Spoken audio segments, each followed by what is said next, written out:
Ma'am 59 seconds లో glaucoma గురించి discuss చేసుకుందామా? ఎస్, పెయిన్ లేకపోయినా సరే చూపు అనేది మెల్లగా డ్యామేజ్ అయిపోతుందని మీకు తెలుసా? ఎస్, గ్లకోమా ఉన్నట్టే ఖచ్చితంగా.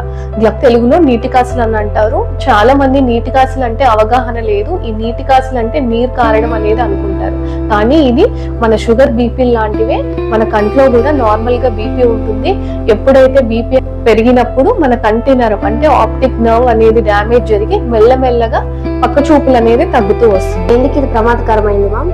గ్లకోమాలో మొదటిగా ఎటువంటి లక్షణాలు ఉండవు కాబట్టి చూపు అనేది తగ్గిపోయిన తర్వాత చివరి స్టేజ్ లో చాలా మందికి తెలుస్తుంది. ఇటువంటి స్టేజ్ లో మనం గుర్తిస్తే చూపు అనేది మనం తిరిగి తెప్పలేదు. దీన్ని ఎలా గుర్తించాలి? చెక్కారం కోసం అలా వచ్చినప్పుడు మనం వెళ్ళి చెకప్స్ లో గుర్తించడం వల్ల పోయిన చూపుని ఎలానో తిరిగి తీసుకురావాలని కాదు, ముందుగానే మనం గుర్తిస్తే ట్రీట్మెంట్ అనేది చేసుకోవచ్చు.